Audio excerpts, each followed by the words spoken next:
বিয়ে নিয়ে তো নানা রকম বিভ্রাট চলেছে। যাক, ঠাকুরের কৃপায় এখন সব মিটে গেছে। আমার ছেলে বুঝতে পেরেছে, হিরে ফেলে কাঁচ নিতে যাচ্ছিল। না না, ঠিকই বলছো সেসব, কিন্তু ঘড়িটা দেখেছো? ওই ওরা এখনো বেরোচ্ছে না কেন? কোথায় বলো তো ওরা? ও ভালো কথা, আমি না, ওরা এতদিন পরে বাপের বাড়ি যাচ্ছে তো, আমি ওদের জন্য কিছু মিষ্টি নিয়ে এসেছি, বুঝেছো? সেগুলো কিন্তু দিয়ে দিতে আবার ভুলে যেও না, ঠিক আছে? হ্যাঁ, এই মিষ্টিগুলো তুমি আমার কাছে রাখতে দিয়েছিলে, কি করে ভুলে যাব বলো? তুমি বেয়ান বাড়ির জন্য মিষ্টি পাঠাবে ঠিক করেছো। যাক, এগুলো এখানে রেখে গেলাম, ওদের বললো যাওয়ার সময় নিয়ে যেতে। আচ্ছা বড় বৌদি, বিয়ে বাড়ির জন্য মিষ্টি কিনে এনেছি, তাতে তো খোটা দেওয়ার কি আছে? বিয়ে বাড়ির জন্য মিষ্টি কেনা কি অপরাধ নাকি? পাগল নাকি তুমি?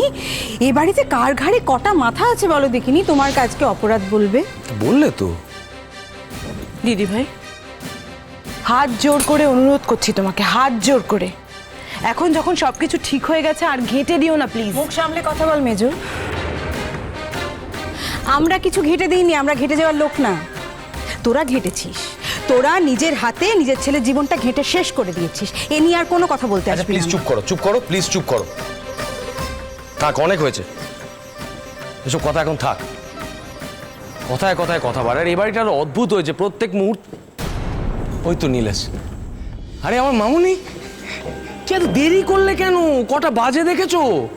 কি মুশকিল, এত দিন পর। আচ্ছা, মা বাবা তো অস্থির হয়ে আছেন দেখার জন্য, ছটফট করছেন তো। এত দিন পর মা বাবা দেখবেন মেয়েকে একটু সুস্থির হতে, জামাইকে একটু আদর টাদর করবেন। এত দেরি করলে চলে বলো তো?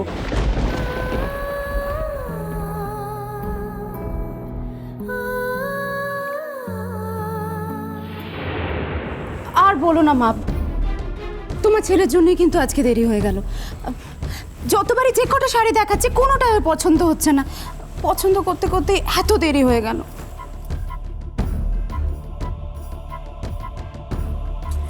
তাই তো করবে মা, তাই করবে। নীলের যা পছন্দ তাই পড়বে, যেটা পছন্দ করবে না সেটা পড়বে না। আমি জানি তুমি নীলের পছন্দতেই সবসময় চলো, সারা জীবন তাই চলে এসেছে। বাবা নীল, আগে তো তোর হাতে এত সময় ছিল না আর ইচ্ছেও ছিল না। আজকাল মেয়েদের শাড়ি টাড়িরও খোঁজ রাখছিস, তা ভালো ভালো ভালো। মানুষ তো বদলায়, তুইও বদলেছিস, এতে কোনো ক্ষতি নেই, এটাই তো নিয়ম। তবে বাবা, শ্বশুর বাড়ি যাচ্ছিস বলে কিছু না মুখে দিয়ে চলে যাস না, কেমন? জেম্মা, তুমি যদি কিছু করে থাকো তাহলে সামান্য দিও। নীল, নীল, মা তো ওদিকে ব্রেকফাস্ট বানিয়ে বসে আছে, সেগুলো তো নষ্ট হবে। শোনো মা, এতদিন জেনে এসেছি যে বাড়ি থেকে বেরোনোর আগে খালি মুখে বেরোতে নেই। ও কিছু মুখে দিয়ে যাক, না মুখে দিয়ে গেলে অমঙ্গল হবে তো, তাতে তোমার মার বানানো ব্রেকফাস্ট নষ্ট হবে না। না না জেম্মা, আমি তো বললাম সামান্য কিছু মুখে দিয়ে যাব। জেম্মা, জেম্মা তুমি আনো না। রান্নাঘরের দায়িত্ব তো এখন আর আমার হাতে নেই রে নি। মা, আমার মনে হয় এটা ঠিক হচ্ছে না। কাজলকে দিয়ে এখনই আমাদের বাড়ি রান্নাবান্না করানো বোধহয় উচিত নয়। তাহলে আর ওই বাড়িতে থেকে কি করবে বলো তো ভূমিতে? ওকে তো এই বাড়িতে রাখাই হয়েছে এই ধরনের সার্ভিস পাওয়ার জন্য। হ্যাঁ ঠিকই, কিন্তু মামুনি যে ঘটনাটা শুনলাম, আমার তো মনে হয় না যে এরপর ওর এ বাড়িতে থাকাটা উচিত। ছি ছি ছি ছি, এইসব কথা আর বলো না তো, বলো না এখন এসব কথা। ওরা একটা জায়গায় যাচ্ছে, শুভ কাজে যাচ্ছে, এইসব কথা বললে এখন ওদের মুড নষ্ট হয়ে যাবে, আর আমাদেরও এইসব কথা শুনতে ভালো লাগে না।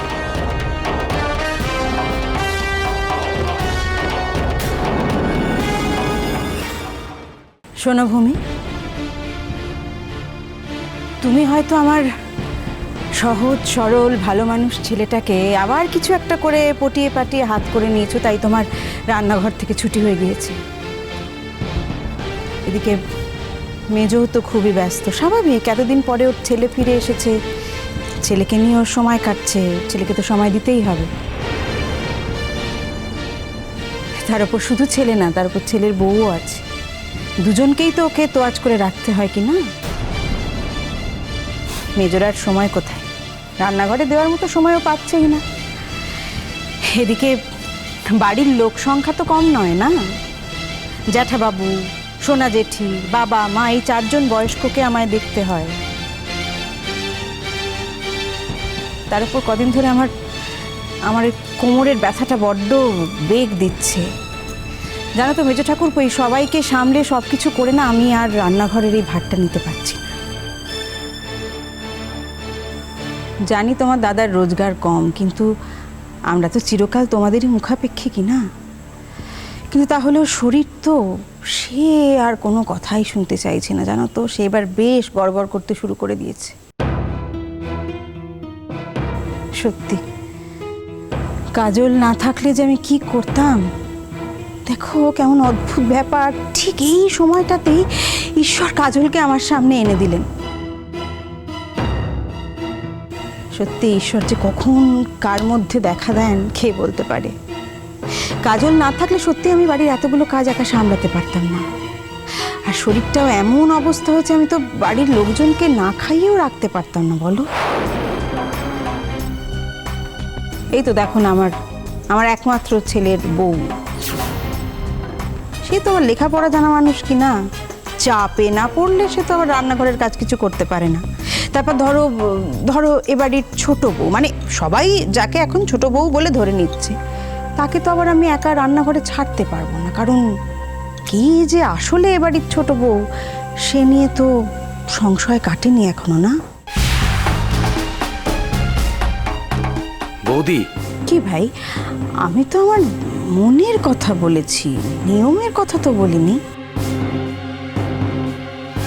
সবকিছু জানার পর কি করে যে কাজলকে এই বাড়ির বউ বলে ভাবতে পারছো, সেটাই তো আমার কাছে।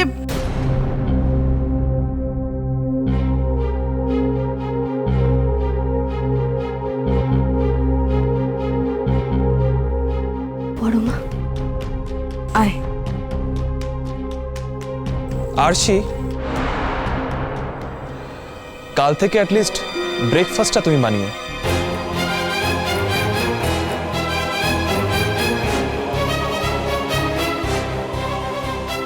জেম্মার যখন শরীরটা খারাপ তখন বাড়ির অন্য মেম্বারদের উচিত ওনাকে সাপোর্ট দেওয়া।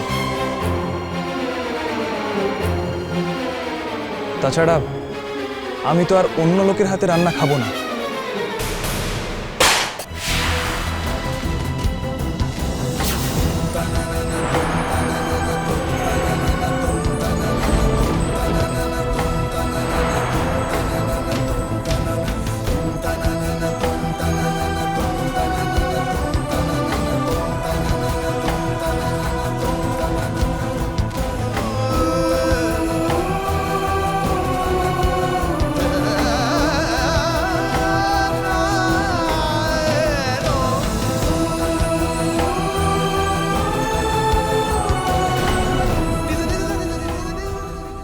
না না, আমি বুঝতে পারছি না এখানে হাজত বাসের প্রশ্ন কোথা থেকে আসছে।